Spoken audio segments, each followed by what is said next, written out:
Des démocraties et les minorités. Lorsque nous parlons de démocratie, nous parlons du pouvoir du peuple, du gouvernement du peuple. Le mot démocratie vient du mot grec démokratia. Démos, qui représente le peuple, et kratos, qui représente le pouvoir. Dans l'aspect de la démocratie, nous retrouvons deux notions principales. Il y a les minorités qui représentent l'ensemble des personnes inférieures en nombre par rapport à un ensemble. Un groupe de personnes réunissant le moins de voix dans une élection et l'ensemble de ceux qui se différencient au sein d'un même groupe. Puis, il y a les majorités.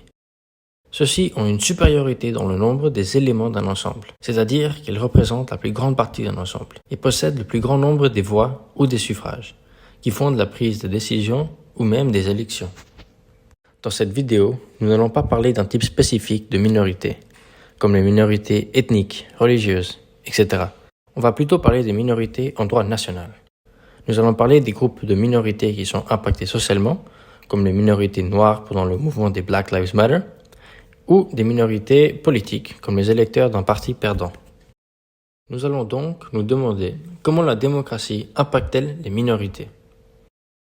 Nous verrons d'abord le rôle des minorités dans la démocratie, suivi des droits des minorités, puis les minorités par rapport aux majorités. Le rôle des minorités dans la démocratie. Comment elles sont arrivées dans une démocratie? La démocratie est régie par son principe le plus connu, la règle de la majorité. Une majorité de plus de 50% décide d'un problème ou d'une question. Lorsque les décisions sont prises à des faibles majorités, le résultat peut sembler injuste à la quasi-majorité qui était en face. Mais ce principe de la règle de la majorité est essentiel à la fois pour garantir que les décisions puissent être prises et que les minorités ne puissent pas empêcher la majorité de décider d'une question ou d'une élection. Sinon, une majorité détenant le pouvoir économique, social et politique utiliserait son pouvoir pour dominer la majorité des citoyens, instituant ainsi l'antithèse de la démocratie, le pouvoir de la minorité. Pourtant, la règle de la majorité ne peut pas être la seule expression du pouvoir suprême dans une démocratie. Si tel était le cas, la majorité opprimait facilement la minorité, tout comme un seul dirigeant en enclin à le faire.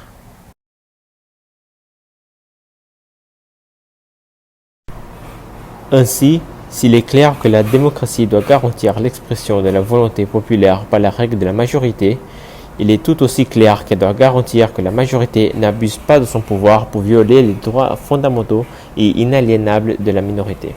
La minorité doit avoir le droit d'essayer de devenir la majorité et avoir tous les droits nécessaires pour participer équitablement aux élections. Sinon, il y aura un régime permanent et la majorité se transformera en dictature. Comment elles sont protégées? La démocratie exige les droits des minorités de la même manière que les règles de la majorité.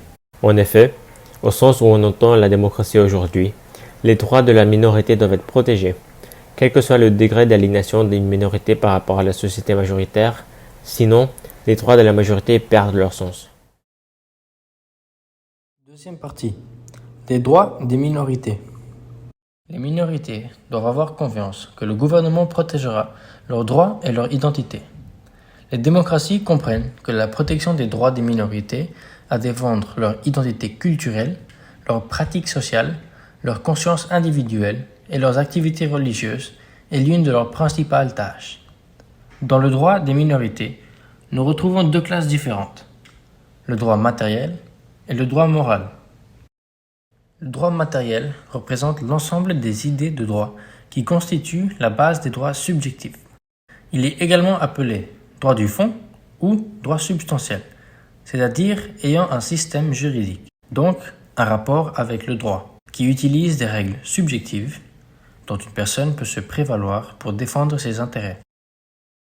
Une loi devient matérielle lorsqu'elle est conforme aux données de l'éthique, de la religion, de l'économie et de la politique.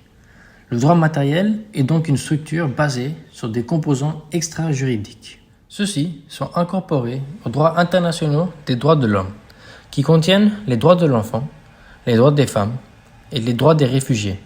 Dans cette catégorie des droits matériels, il y a aussi les droits des minorités que nous devons protéger, comme les handicapés ou comme les LGBT. Le fait de protéger les minorités contribue à la stabilité politique et sociale de l'État, et aussi à leur développement de l'endroit où cela a lieu. La promotion et la protection de leur identité sont au cœur des droits des minorités, car ceci empêche l'assimilation forcée et la perte de culture, de religion et de langue. La base de la richesse du monde est donc une partie de son patrimoine. Puis, il y a le droit moral, qui correspond à un droit éternel. Cela veut dire que ce droit reste pour toujours, même après le décès de l'auteur, de l'individu, de l'humain. Dans cette catégorie, nous trouvons 4 droits principaux. Premièrement, il y a le droit de la paternité. Celui-ci correspond au droit d'être correctement identifié comme l'auteur ou le créateur d'une œuvre. Deuxièmement, le droit au respect. Chaque individu a droit au respect de sa vie privée. Troisièmement, le droit de divulgation. L'auteur a le pouvoir de décider de rendre son œuvre publique ou non, mais aussi du moment et des circonstances de la première communication de son œuvre. Finalement, le droit de retrait. Lorsqu'un salarié estime que sa situation de travail présente un danger grave pour sa vie ou sa santé, il peut quitter son poste de travail ou refuser de s'y installer. Les minorités par rapport aux majorités. Les politiques d'intégration sont généralement pensées, justifiées, étudiées et analysées en faisant allusion aux minorités et des majorités. Le rapport entre les deux est considéré comme fondateur du cadre régissant la gestion de la diversité. Nous allons regarder cela d'un point de vue social qui contient certains conflits. Conflits sociaux. Dans nombreuses situations, nous avons vu des minorités avoir peur de s'exprimer librement contre une majorité. On peut prendre comme exemple les États-Unis. Alex de Tocqueville, philosophe français, considérait la tyrannie de la majorité sur les minorités politiques et sociales comme une menace constante pour la démocratie américaine. Au cours de ses voyages de 1831 à 1833, il visita l'État de Pennsylvanie, qui avait adopté les premières lois d'abolition parmi les États-Unis. Tocqueville, cependant, a observé qu'aucun noir libre n'était venu voter lors des élections locales qu'il observait.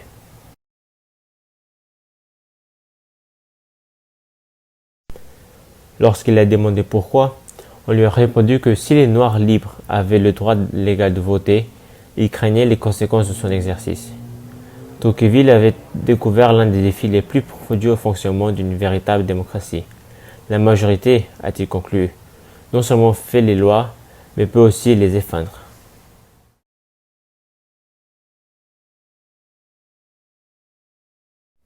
Les minorités font également partie de la démocratie. Ils ne peuvent donc pas être ignorés.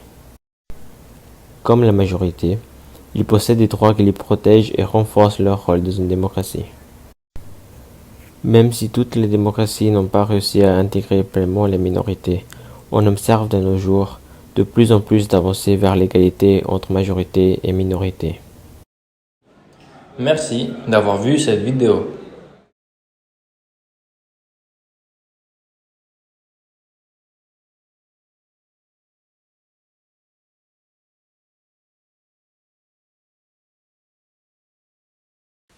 Arlésie, continent Slavonique, 1993. Dražen Irvošk prend le pouvoir et dirigera l'une des dictatures les plus féroces au monde, qui coûtera la vie à plus de 3 millions de personnes, arlésiens comme cheusiens. Son arrivée au pouvoir représentait une menace pour la démocratie. Comment est-il possible qu'un dictateur aussi sanguinaire que lui ait pu gagner ce peuple ? Comment la démocratie arlésienne a-t-elle pu être éradiquée ? Qu'a fait Irvošk pour transformer la démocratie de l'Arlésie en dictature ? Démocratie. La démocratie est ce système dans lequel le peuple joue un rôle très important dans les décisions ou les actions d'un gouvernement. Auf Politik und Gesetzgebung hat. Le peuple participe, directement ou indirectement, à la politique du pays. Indirekte Demokratie.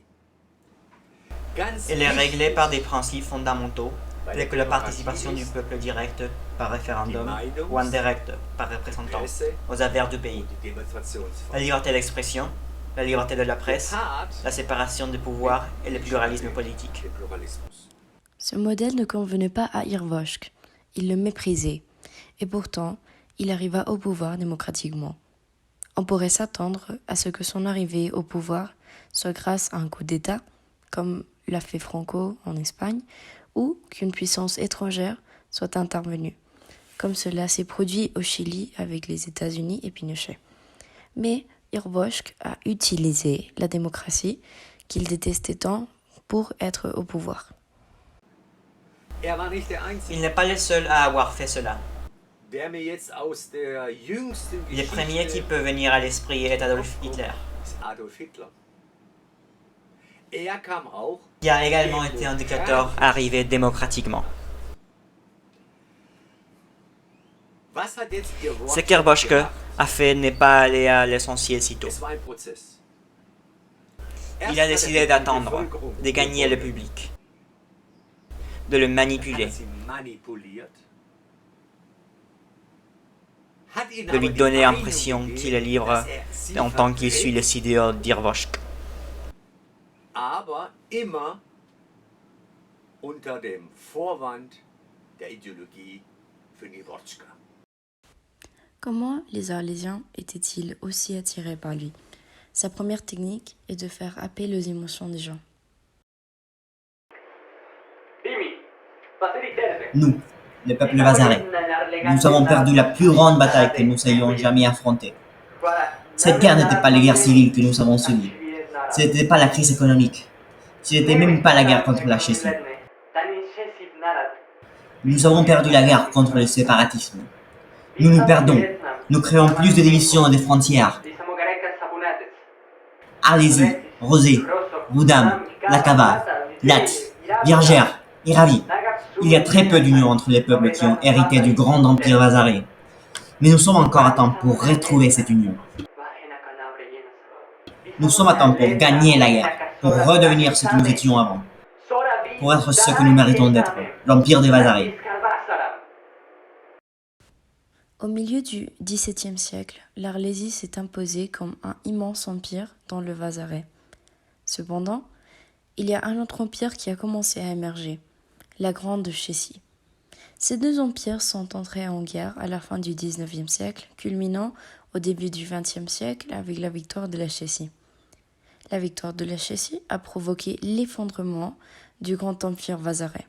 Sa population et son territoire ont été réduits et son économie a commencé à décliner. De plus en plus, un sentiment d'indépendance a commencé à se développer dans des diverses régions de l'Arlésie. Et ils ont été conduits à une série de guerres civiles. Le but d'Irvoshk était de raviver le patriotisme de Vazarais.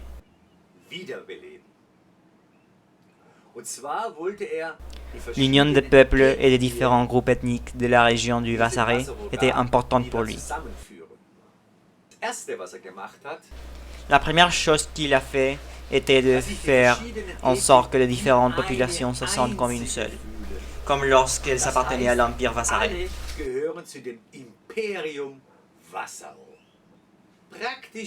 Le sentiment d'unité est quelque chose qu'a également fait un autre dictateur, Josip Broz Tito, qui a réussi à unir les peuples du sud de l'Europe dans la République fédérale de la Yougoslavie après la Seconde Guerre mondiale.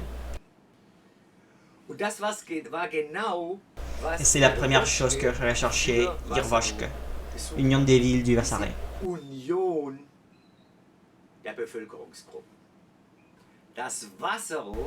Mais ce qui a convaincu les gens, c'est quand il a mentionné qu'il allait faire revivre le Vazarais en tant qu'empire.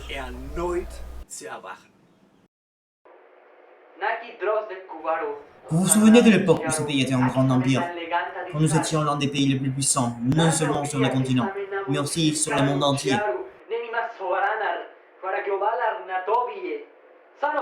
Quand notre parole avait du poids, quand divers d'autres États nous enviaient ou nous craignaient d'être au sommet. Vous souvenez-vous? Peut-être vos arrière-grands-parents. vos grands-parents, ou même vos parents, mais pas vous. Je veux que vous le fassiez, que vous le viviez, que vous fassiez l'expérience de ce qu'était ce pays dans sa plus grande gloire, que vous sachiez ce que signifie appartenir à un pays si important, fort et supérieur aux autres.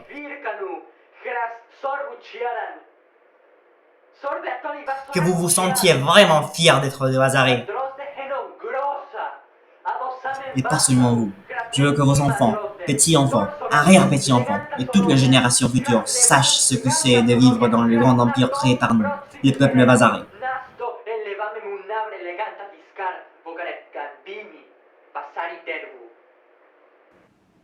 Die Wiedergeburt von La Vasaré renaissance du Vasaré comme empire ne signifiait pas seulement un sentiment d'unité. Einheit. Was Ce qui importait à Irvoshke était de raviver le sentiment de pouvoir, d'être à nouveau une nation dominante. des Landes. Sagte auch Le nicht patriotisme eigentlich que ce discours ont suscité lorsqu'il a cessé d'appeler son pays Arlesi pour l'appeler le Vasaré était énorme. Vasurus umbenannt, was einen sehr großen nationalistischen Schub erzeugt hat. Die Taktik, die er benutzt La tactique de faire appel à un passé glorieux, cette nostalgie d'avoir été une nation puissante et le désir de le faire revivre est exactement la même tactique que Mussolini a utilisée pour faire revivre l'Empire romain. erinnert hat. Irvoshk a déjà des tonnes d'intéressés par ces propositions. Donner au peuple l'empire Vasaré est une promesse très ambitieuse. Maintenant que le peuple s'y intéresse, il continuera à faire appel à ses sentiments, dénonçant cette fois les injustices et l'humiliation qu'ont entraîné la défaite des Arlésiens dans la guerre tchéco-vasarée. Le traité de Chille fut ce qui mit fin au grand empire vasaré en août 1919. Le traité reconnaissait l'Arlésie comme responsable de la guerre tchéco-vasarée, l'une des plus sanglantes de la région, tout en imposant au gouvernement d'Arlésie de payer des sommes importantes d'argent pour les réparations. Le traité a également réduit la force militaire arlésienne, la taille du pays a été réduite. La Chétie, prenant la zone la plus importante pour les Arlésiens, Koélis, la Chétie a interdit à toutes les villes appartenant au Vasaré d'entrer dans le pays. Et celles qui sont restées dans le désormais des territoires chétiens après la guerre ne pouvaient pas aller au-delà des localités respectives. J'en ai marre que nous subissons ces injustices. Nous avons dû porter le poids de l'humiliation pour avoir perdu la guerre et la déshumanisation. Les autres pays nous considèrent maintenant comme des faibles, mais nous traitent comme des créatures cruelles, viles et assoiffées de sang, cherchant de plus en plus de vie à prendre et à dévorer. Eux, les pays étrangers, qui se réjouissent d'un sentiment de supériorité et d'autorité morale, nous voient comme un pays de bêtes. Irvoschke hat immer wieder die Schuld angeprangert. Irvoshke a dénoncé la stigmatisation que le Vasaré ont subi pendant 73 ans, le peu de soutien de la communauté internationale et la déshumanisation de la population considérée comme agressive n'ont pas beaucoup aidé. Il était logique que cela ne plaise pas du tout au Vasaré. Die Entrechtung der Bevölkerung. Nous avons perdu beaucoup de territoires. Nous avons perdu Koélis, notre lieu secret. Notre population est restée dans son pays, ce qui ne le traite pas bien. Nous avons subi suffisamment d'attaques à la bombe et d'artillerie injustifiées. Aucun de nos soldats n'en est sorti indemne. Nous avons connu l'une des crises économiques les plus agressives de ces derniers temps. Beaucoup d'enfants n'ont pas de parents, frères et sœurs. Comme beaucoup de parents n'ont plus d'enfants. Ils ont détruit nos maisons, nos écoles, nos hôpitaux. Ils ont détruit le pays. Et nous sommes le monstre. J'en ai marre de cet accord. J'en ai marre qu'on se contente d'être appelé comme ça. Das Volk war müde. Les gens sont fatigués Immer d'être nur désignés als comme les méchants. Schlechten hingestellt zu werden. Et de plus, Irboschke utilise les atrocités qui sont suivies pendant la guerre et les impositions injustes du traité de Sille pour attiser le mécontentement de la population et les amener à voter pour lui. C'est une tactique que nous avons vue avec Hitler. Il a dénoncé les impositions du traité de Versailles et le fait que le seul coupable de la Première Guerre mondiale était l'Allemagne. Irvoshk a profité des crises. Le peuple est maintenant uni et furieux. Il va garder la fureur du peuple, et cette fois, ce ne sera pas seulement contre le traité. Maintenant, ce sera aussi contre ceux qui leur ont fait signer le traité. La Chétie était le pays qui a imposé le traité de Sille à l'Empire vazarais. Il a maintenu les restrictions, les impositions et les sanctions pendant un peu plus de 70 ans et a entaché la réputation d'Arlésie et d'autres régions de Vazarais. Le patriotisme, c'est aimer son pays. Le nationalisme, c'est détester celui d'autre.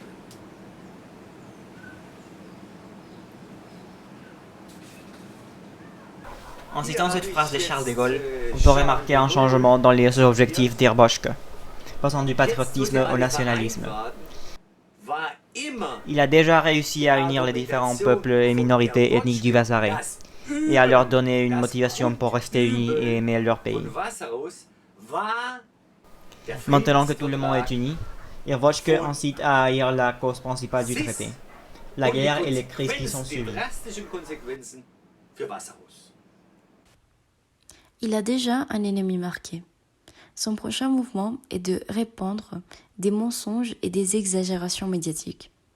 Dans plusieurs discours, il les appelle Sofka, un épithète négative qui désigne une mauvaise personne avec qui on ne peut ni négocier ni lui faire changer d'avis. Il les accuse de saboter les élections dans son pays afin que chaque candidat élu soit docile et soumis aux Chétiens. Il ne représente pas de résistance à sa décision et ne s'oppose pas au traitement humiliant. Il accuse également d'embaucher des gens par brûler les terres des agriculteurs des régions appartenant autrefois aux Vazarais. L'accusation qu'il emploiera le plus est la forte discrimination contre la population Vazarais vivant dans son pays, basée sur des agressions verbales et physiques.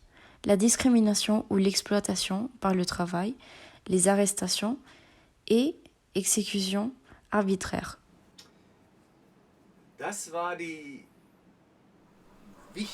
C'est la tactique la plus importante pour Irvoschke. Ennemi qui doit être blâmé pour tout le mal dans le pays. Si les choses tournent mal, il ne sera pas tenu pour responsable, comme l'ennemi est responsable. Cela rappelle beaucoup ce qu'ont fait Hitler ou Castro.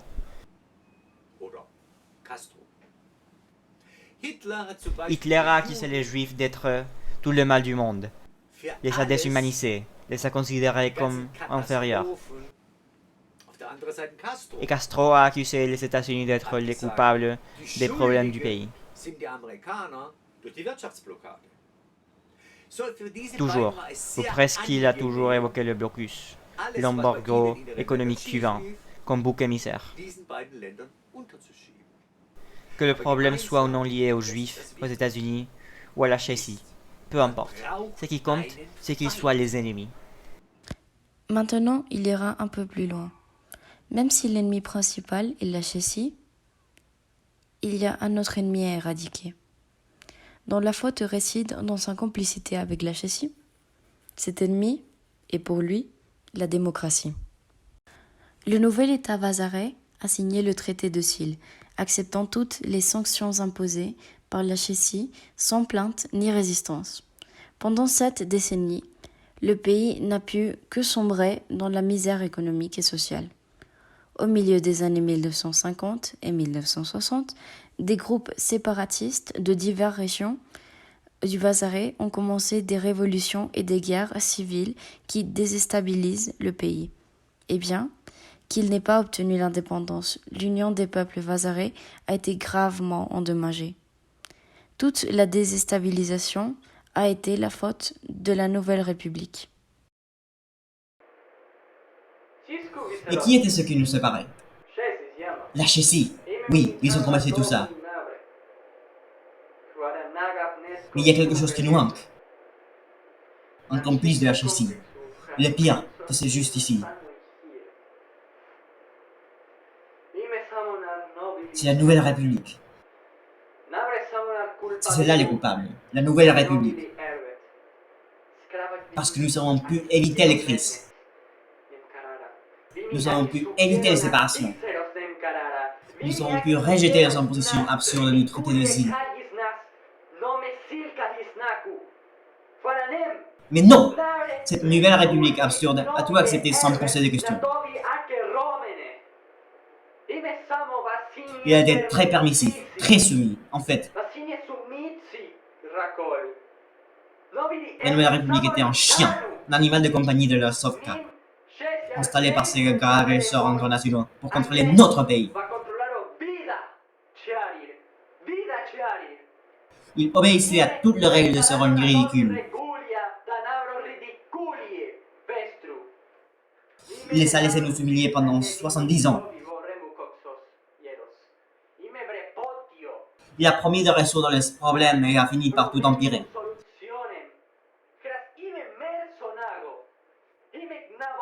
Il ne savait pas comment gérer le pays. Les syndiqués étaient inexistants. Voulez-vous continuer à vivre ainsi? Ces critiques de la Nouvelle République étaient fortes, et elles ont atteint le cœur des Vasarais, qui ne toléraient plus la situation. 7 décennies de gouvernement insatisfaisant n'ont fait qu'argumenter le désir du changement plus radical.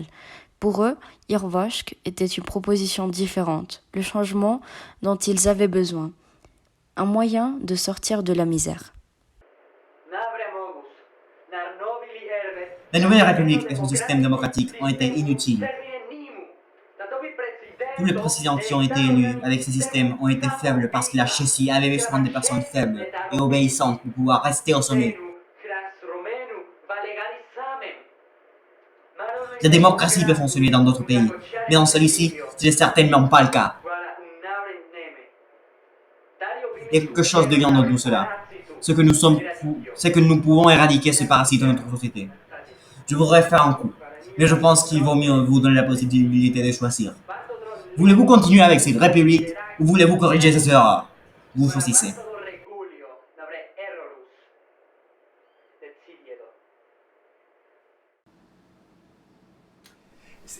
C'est intéressant cette dernière chose qu'Irvoshke dit.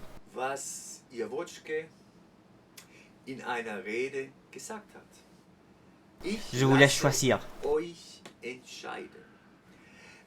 Il le fait parce qu'il sait que la majorité du peuple est furieuse contre tout le gouvernement après le traité de Sil. C'est pourquoi il est si sûr d'avoir dit cela. Sinon, il aurait fait un coup d'État. Il vous donne la possibilité de lire le peuple pour lui faire croire qu'il est libre de lire même. Comme avec la Chétie, il a répandu des rumeurs et des calomnies sur les autres candidats pro-démocratie. Il les accusait de traîtres à la patrie ou d'autres crimes tels que les agressions sexuelles.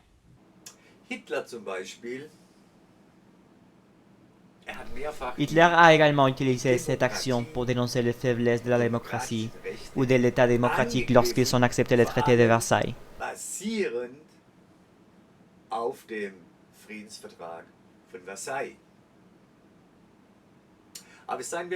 Cependant, la diffamation et les fake news sont quelque chose qui a été vu tout au long de l'histoire de la politique.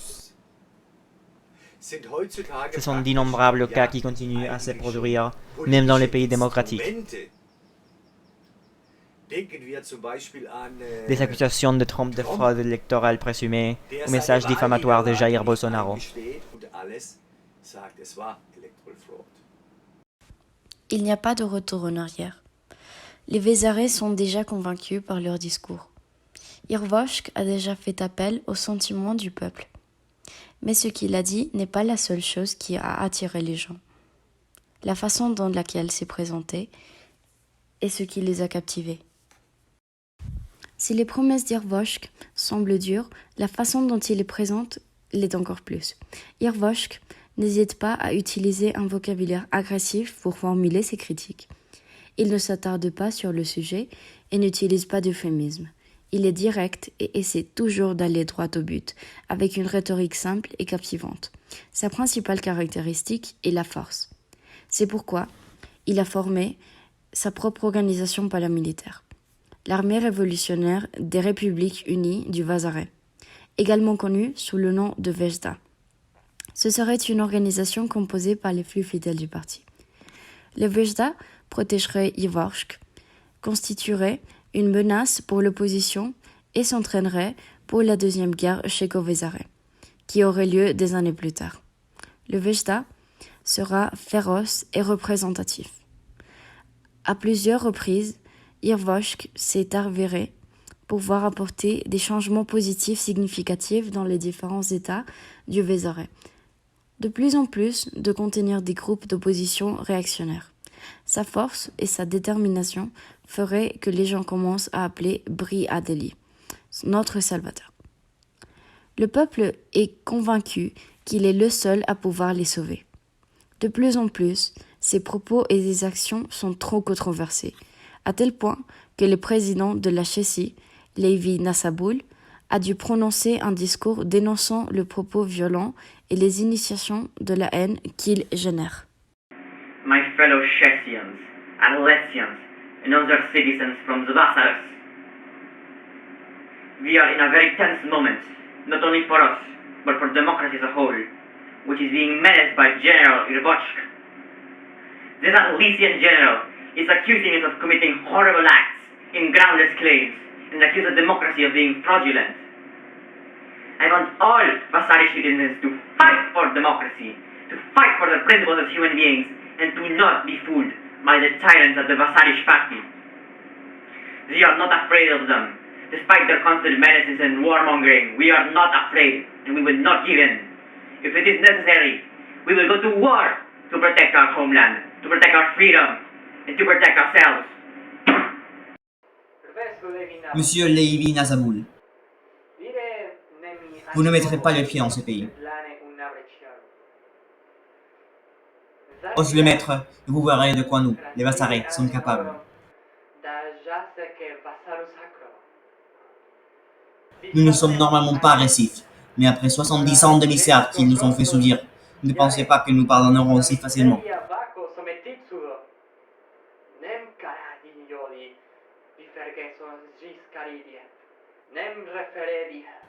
Ne faites pas référence à notre peuple comme à vos camarades,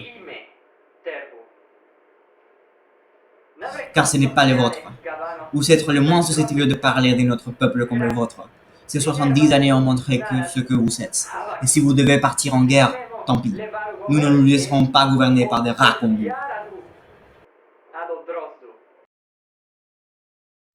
Les tensions entre les deux pays n'en font que croître. Charisme, force, ces traits de personnalité d'un leader attirent beaucoup. Ils font passer leur message, encore plus loin qu'ils ne le font déjà. La personnalité rappelle beaucoup Fidel Castro. C'est un homme fort, et celui qui laisse l'hiver de la tyrannie des capitalistes. Irvoshk est aussi un provocateur, comme Hugo Chavez. Il n'a pas de poids sur la langue et est très agressif verbalement. Et ce surnom politique, Briadelli, rappelle beaucoup le surnom de Mussolini, Il Duce.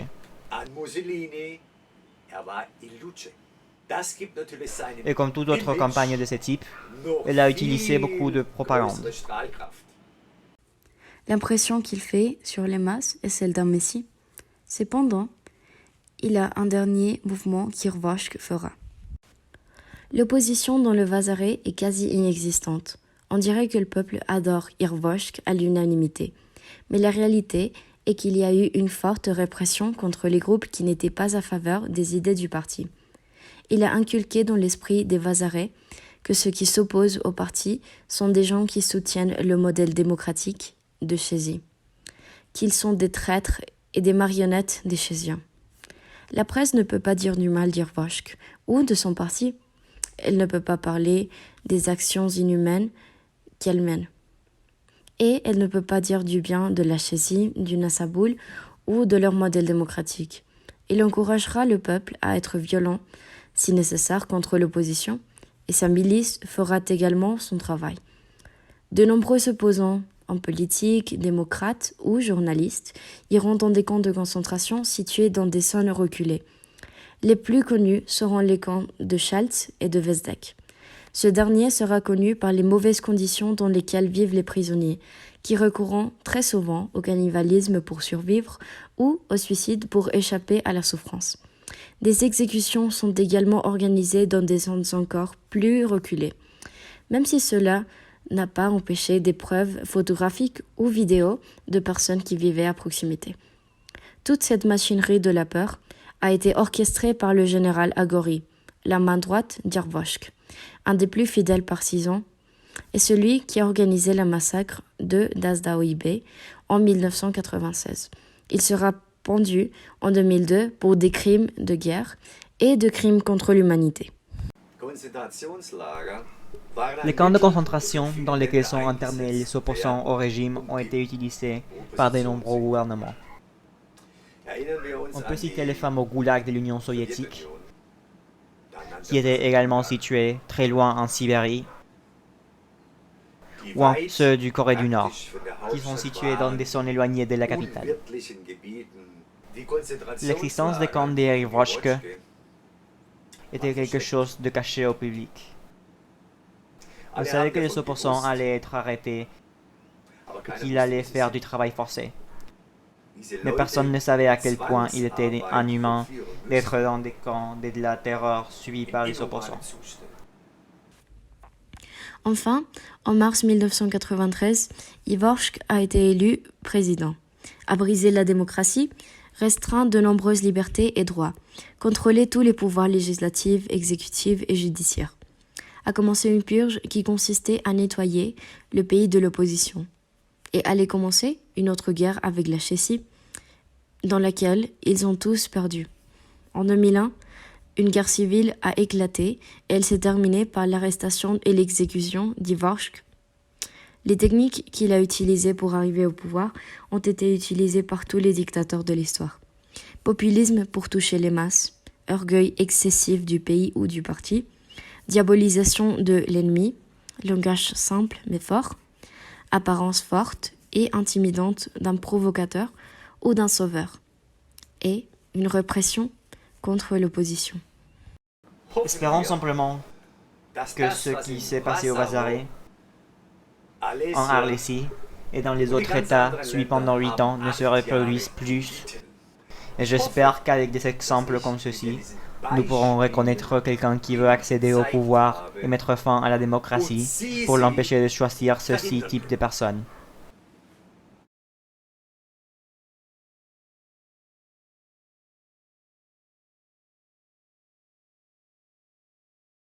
Je vais vous présenter la situation suivante.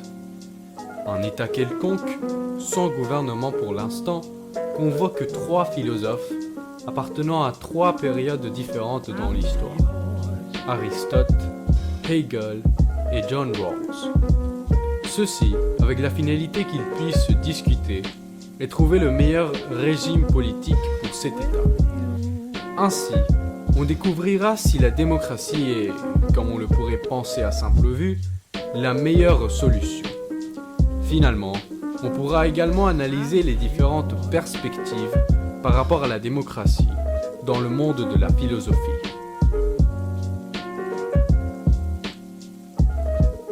Mesdames et messieurs, je vous présente Philo Podcast.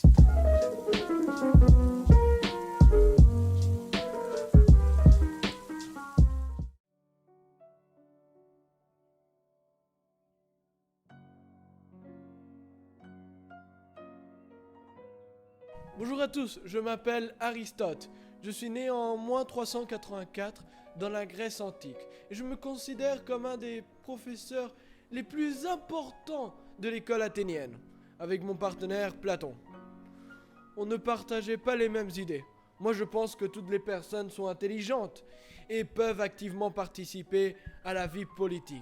Et à travers le dialogue et de la rhétorique, on peut aboutir à des décisions démocratiques. Je ne pense pas que la multitude est ignorante et incapable de gouverner, comme le pensait mon ami Platon. Bonjour à tous et à toutes. Je m'appelle John Rawls.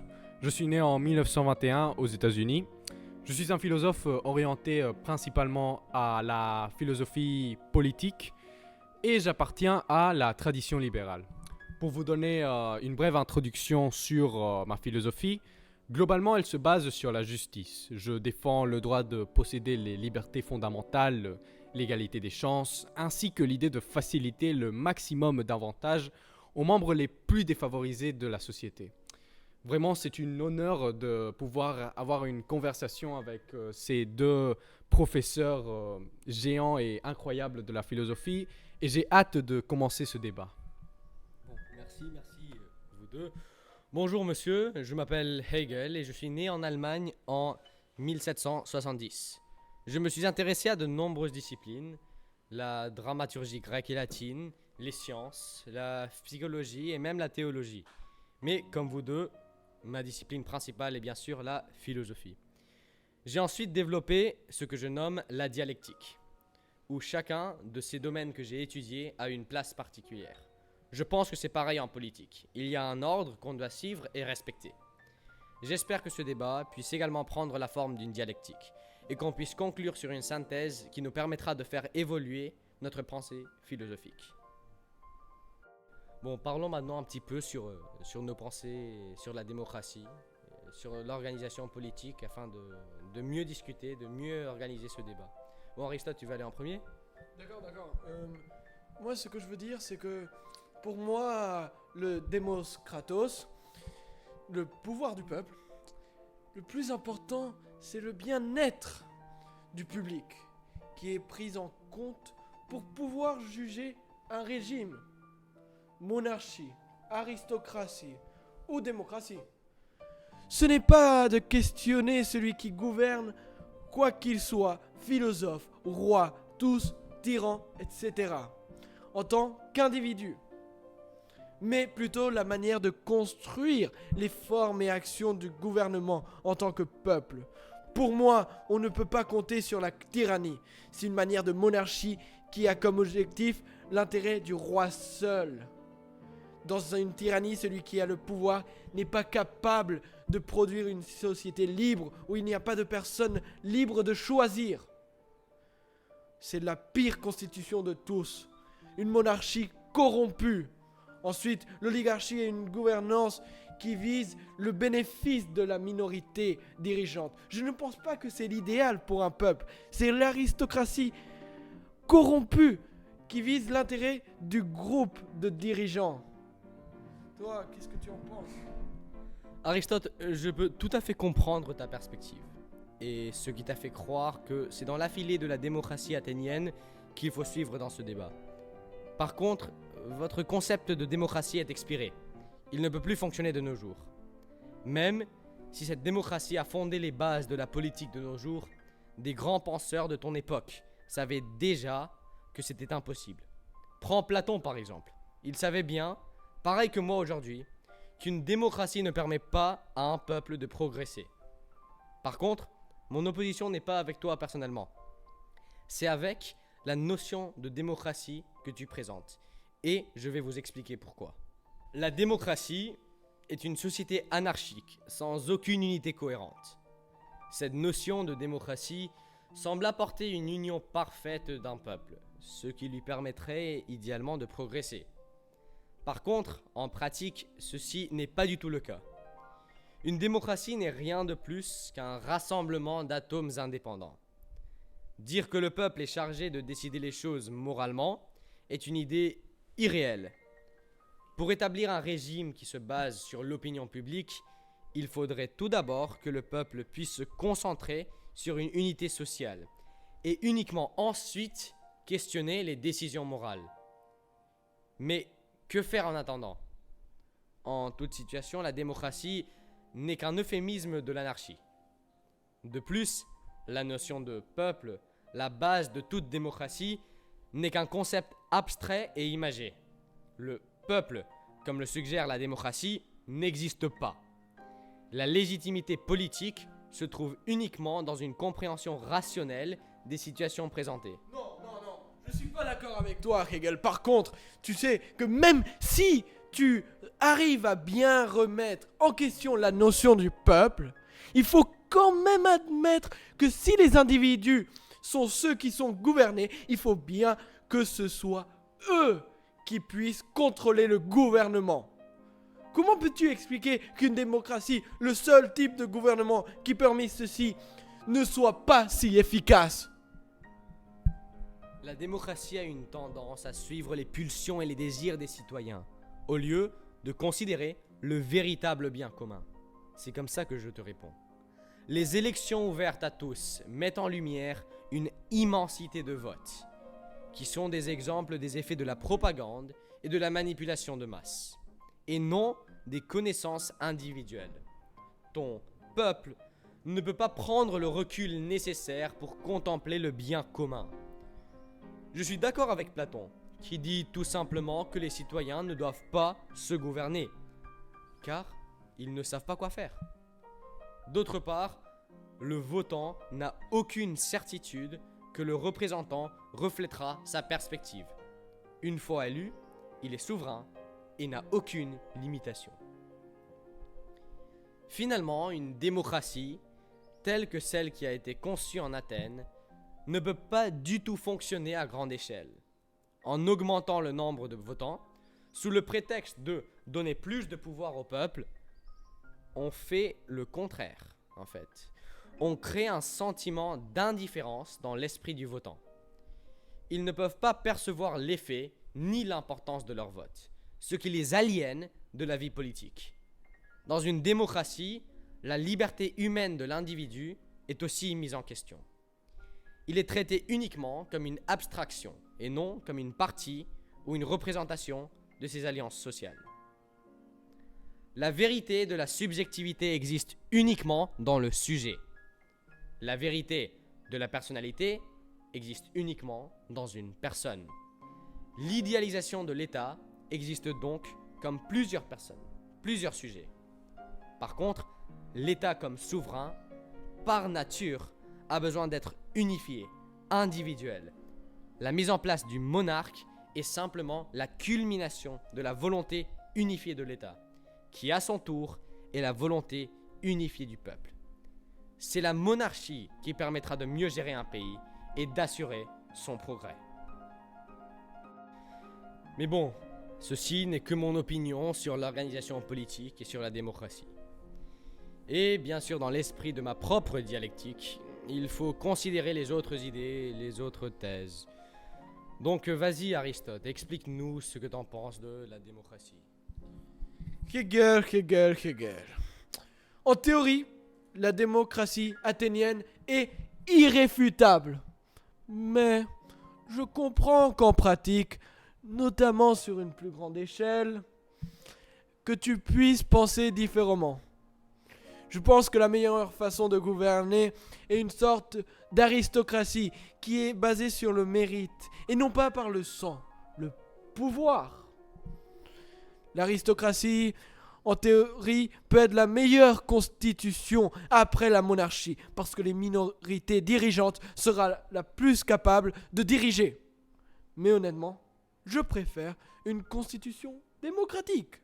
Un État où les riches et les pauvres respectent leurs droits et que les mieux qualifiés citoyens dirigent avec le consentement de tous. Alors, John Rawls, aujourd'hui tu as l'air un petit peu silencieux. Qu'est-ce que tu en penses de ce dialogue ? Ou on peut dire, comme le dit notre ami Hegel, cette dialectique. Hein ? Bon, je vois bien les deux idées que vous proposez, Néanmoins, je considère que vous oubliez ce qui est plus important. Je parle évidemment de la justice. Bon, mon idée principale est que si l'on nie cet élément fondamental, n'importe lequel des systèmes politiques que l'on choisit va échouer. Pour être plus précis, j'irai jusqu'au point de dire que la démocratie peut être un système effectif au 100% en tenant en compte ce qui est juste. Bon.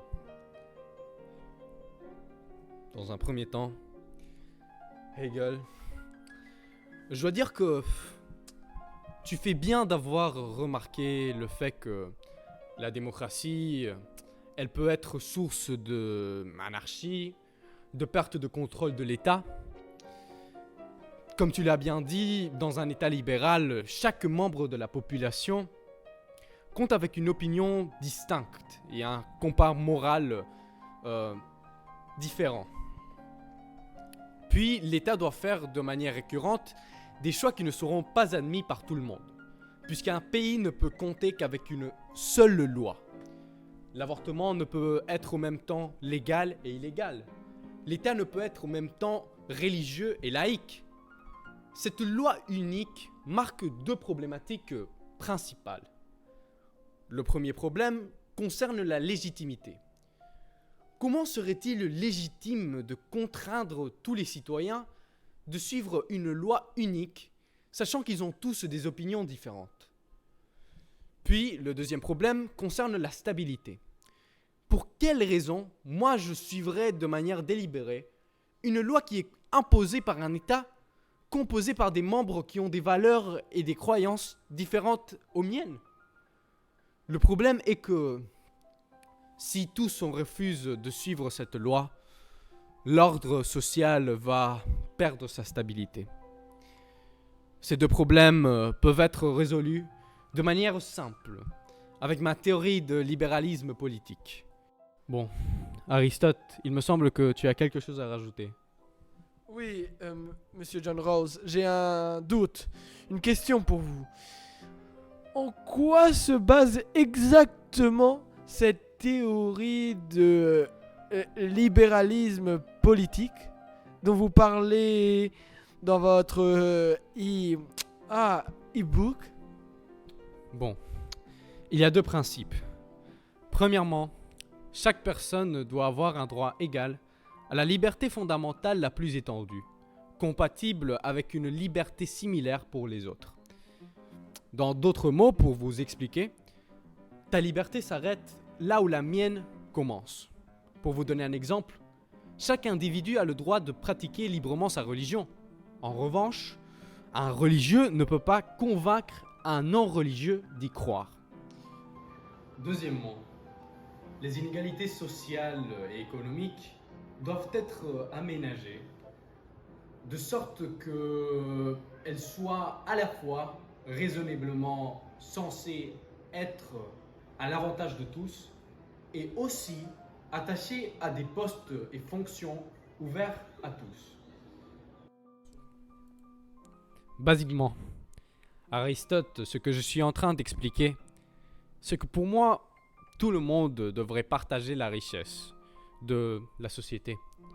Mais surtout, je pense que tout le monde devrait bénéficier de la répartition de cette même richesse. Alors, vous aimeriez bien que tout le monde reçoive les mêmes salaires, que tout le monde vive de la même façon?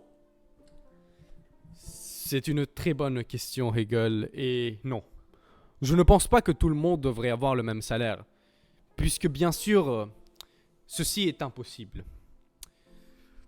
Par contre, je pense que tout le monde devrait bénéficier de la richesse, mais bien sûr d'avoir accès aux emplois qui payent plus.